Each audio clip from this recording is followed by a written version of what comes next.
Hi, my name is Valentina Casaleño.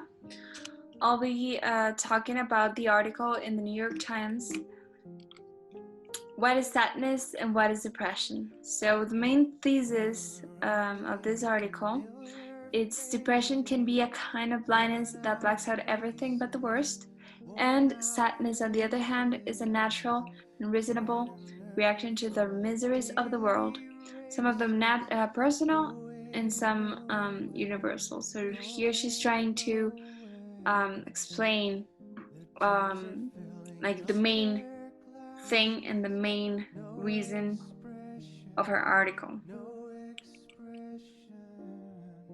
So the rhetorical situation. First, we have the audience. She's trying to reach every kind of people, starting from young people to adults and elders. So she's trying to communicate with them and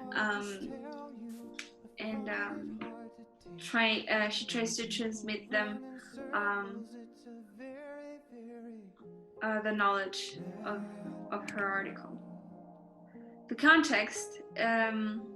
So since the beginning of times, every single person had dealt with depression. So she's talking about now. Now, the last 5 years, 10 years, depression and mental health has been really present in our society. Then the purpose, she's trying to create awareness and to teach and educate about depression and sadness. Like the difference of those two things are very very important, and the way to manage them are also important. So the rhetoric appeals. First we have pathos, ethos, logos, and charis. Pathos as emotion, ethos as credibility, logos the logical part, and charis what and when, cultural, political, yeah. So the pathos part. So the article is mainly pathos, purely pathos, because she's always showing emotions. She tries to show emotions like all the time, like shame, guilt, sadness, happiness, and that's how she's trying to communicate and to transmit that to the reader. Then we have ethos. In ethos, she is the credibility. She mentions Peter Coviello, and that gives her the credibility. She also mentioned the food critic Anthony Bourdain and the designer Kate Spade, and both of them committed suicide. They were both great figures, public figures that committed suicide. Then we have logos.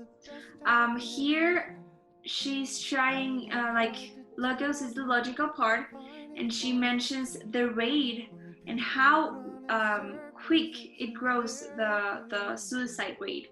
So she also mentions the Centers for Disease Control and Prevention. So this is the logical part of the article when she explains this logical part. So Kairos. The article was released in 2018, and at that time the whole world was in crisis. So no jobs, a lot of people trying to find jobs with so many ideas, and they couldn't have a job, couldn't find a job. So a lot of people were hopeless. So I personally, I think that that's why she wrote this opinion, this article, and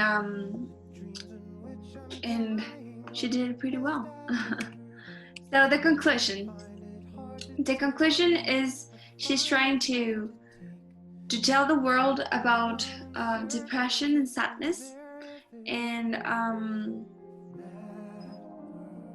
how to treat each one of them.